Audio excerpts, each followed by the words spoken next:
Okay guys, so we're going to be talking about average rate of change and kind of summarizing everything up together with exponential functions.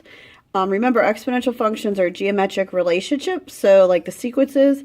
That being said, we're going to see how rate of change compares over different examples and between, like time and distance and things like that. Obviously, the rate of change isn't going to be consistent always, but we're talking about theoretical problems. So remember, the average rate of change is also known as slope. And we can be found by using that formula, which, okay, remember, is y2 minus y1 over x2 minus x1, but we also say it's change of y over change of x. Or, remember, if we have a graph, okay, we also say it's rise over run. So remember, when you're calculating slope in a word problem, always remember that your independent variable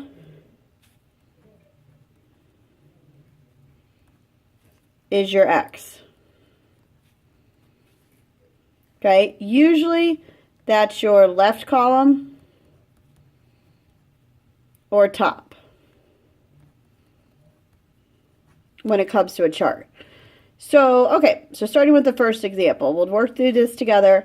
Then I want you to pause the video and try example 2, and then we'll recap and I'll give you the solutions and we can see how you're doing. Okay, so first example here, a distance runner is keeping track of his practice times for improvement measurements. The table below shows the data he collected for his time versus distance. Compare the rate of his change of his time intervals from 2.5 to 7 minutes and 11 to 30 minutes as it relates to his speed. During what interval was the runner's rate faster?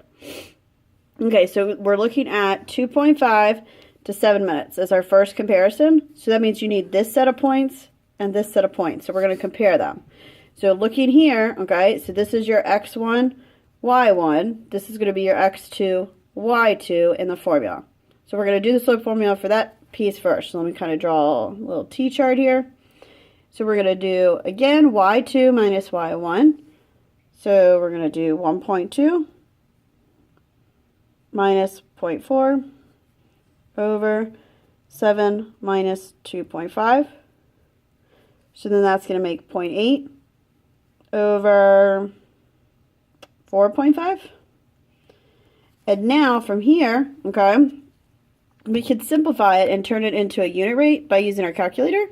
So I'm going to do 0.8 divided by 4.5, and I got 0.1777. So this is 0.177, okay? And then you make sure you attach your rate, your units. So this is 0.177 minutes per mile. So minutes per mile. Sorry, oh no, miles per minute. Duh, Miss K, right? Because, guys, remember, you put this on top. So it's miles every minute. So miles per minute. So not that fast, you know. I mean, I guess so, but I guess they might be walking. Let's try this one, okay? So now we're going to compare 11 to 30 minutes. Let's see, okay, well, once he started reach the end of his run, did he get a little faster or slower? So we're going to do, okay, here and here. So this is, again, x1, y1, x2, y2. So we'll do, again, y2 minus y1 over x2 minus x1. Okay, so we'll use the calculator. 3.4 over 19. So when I simplify that to get a unit rate, okay, so this is a rate because a rate compares two different quantities.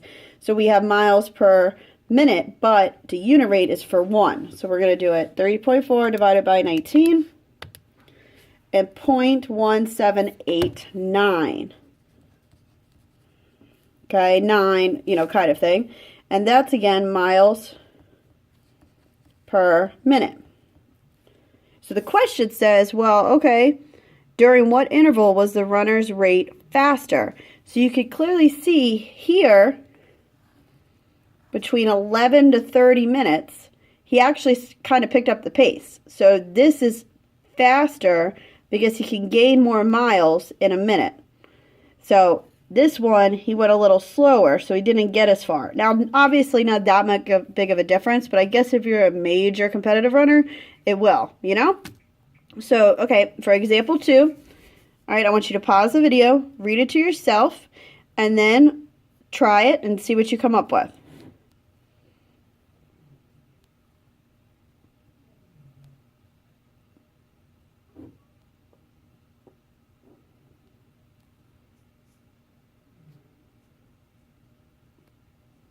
Okay, so for example 2, we're going to do the same thing.